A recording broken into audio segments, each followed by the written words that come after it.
Saya ke Mas Emil terlebih dahulu, apa tanggapan Anda dengan sentimen negatif yang paling banyak untuk Mas Gibran? Dan ada strategi apa? Apa jangan-jangan ini sebagai sebuah keuntungan karena makin banyak diperbincangkan, seperti apa? Ya, sekali lagi optimis adalah hal yang paling utama, dan niatan baik pada awalnya adalah niatan baik untuk kemudian kita mengajak masyarakat untuk bersama-sama meneliti betul apa yang menjadi pilihan besar di ajang Pilpres kali ini. Tadi juga disampaikan bahwa kalau persentase tapi bandingkan juga dengan jumlah totalnya atau absolutnya, di mana jumlah absolutnya jauh beda, 2 digit, 15 juta dengan 5 dan 7 juta. Tapi sekali lagi juga kita berharap bahwa terang benderang kebijakan saat ini yang konsisten akan melanjutkan adalah paslon nomor urut 2. Nah, yang tidak kalah penting, memang saya ingin cerita sedikit saja gitu ya, bahwa saya pernah ketemu dengan Mas Gibran jadi wali kota Solo dan sudah melakukan banyak hal, dan kemudian ada bukunya itu dirancang adalah Sepak Terjang Seorang Wali Kota Solo, begitu ya. Nah, kemudian oleh Mas Gibran diganti judulnya. Ini nggak akan ada anak-anak kemudian tarik baca. Saya ganti judulnya jadi Wali Kota Karbitan. Apa yang ingin saya sampaikan? Bahwa kepada dirinya sendiri, beliau, kecuali orang yang suka kemudian, ini adalah jadi tolong dilihat juga bahwa terhadap dirinya sendiri beliau Wallace. Ya, beliau Wallace dipanggil dengan berbagai istilah, beliau Wallace. Nah, ini kayaknya harus menjadi pertimbangan juga dari kita semua. Bahwa beliau tidak merasa dirinya paling hebat. Beliau tidak merasa dirinya paling mampu.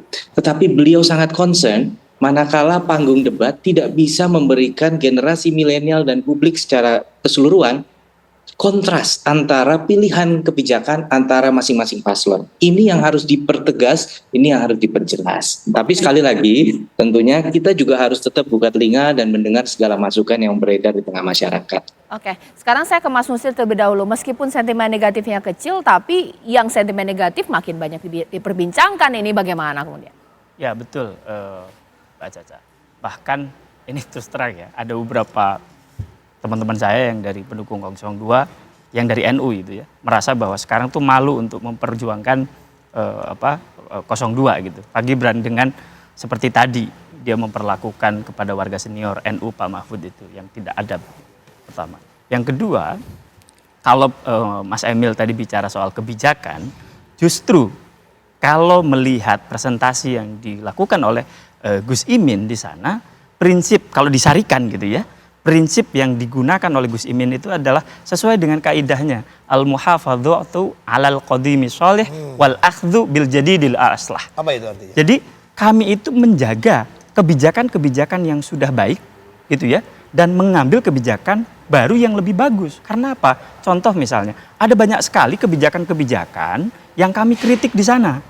Tetapi tentu misalnya soal bansos, kami bukan, kan ada isu nih, kalau Anies menang gitu ya, bansos dihilangkan. Enggak, akan kita bikin jadi bansos plus, lebih baik dan sebagainya gitu. Nah, kedua, yang ketiga, kita kritik kebijakan. Kritik kebijakan kemarin itu, kalau sekali salah ya Bang Sabri, itu namanya khilaf. Tapi kalau lebih dari 3 itu namanya pola. Watak. Kita lihat misalnya Pak Gibran kemarin menyebut data keliru lebih dari 3. Pertama misalnya, soal 1,5 juta hektar tanah adat. Keliru, datanya hampir 150 ribuan yang sebenarnya. Itu pertama. 10 kali lipat kelirunya. Kelirunya 10 kali lipat, pertama. Kedua, beliau ingin menjebak Pak Mahfud dengan greenflation. Itu penjelasannya juga tidak tepat gitu ya. Artinya dia tidak paham apa yang dia bicarakan gitu. Ini soal substansi loh. Kita tidak bicara soal yang lain. Yang ketiga, dia yang paling membuat kami itu tidak bisa berpikir. Dia mau mencabut tambang ilegal. Sebentar. Ini gimana maksudnya? Uang itu tidak ada izin terus dicabut izinnya. Itu kayak sesuatu, sebenarnya Pak Gibran tuh paham nggak sih dengan apa yang beliau ungkapkan?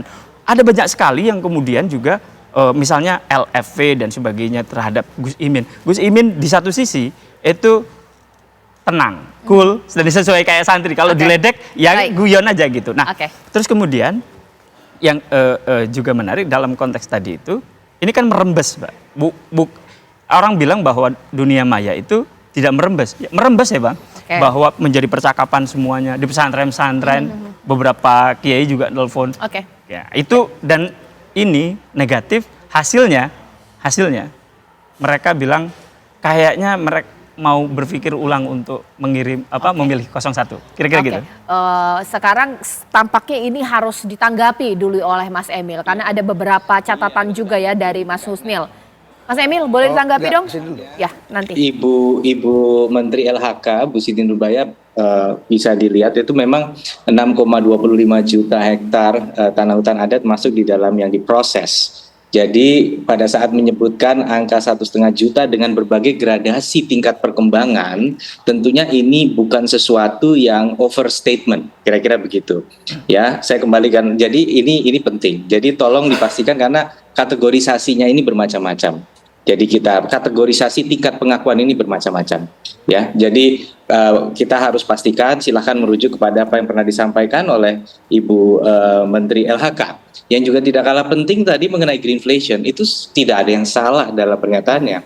Justru begini, greenflation itu adalah mengkombinasikan kata-kata inflasi dengan apa yang diasosiasikan dengan green. Bahwa transisi menuju ekonomi hijau itu menyebabkan kenaikan biaya jika kita tetap bertahan dengan energi fosil. Jadi saya nggak melihat ada yang salah. Dan kalau ini yang paling penting, ini baik pada Caimin maupun pada Gus Imin maupun kepada Prof Mahfud, bahwa apabila kemudian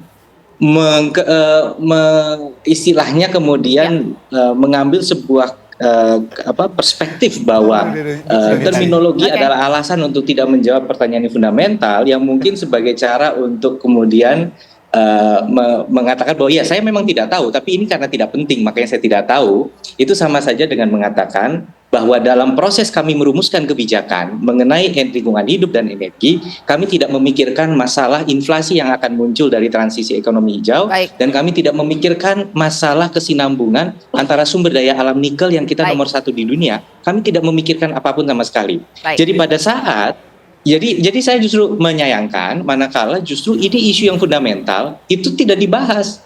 Itu hal penting loh. Dan ini yang justru jauh lebih substantif. Jadi pada saat kemudian ini remeh-temeh, itu yang justru harus dipikirkan masyarakat. Wah, isu sumber daya alam kita yang nomor 1 di dunia itu remeh-temeh, recehan. Wah, ternyata kemudian dampak ekonomi yang bisa mencekik leher rakyat kecil karena transisi, karena ditekan dunia global, itu juga isu yang remeh-temeh.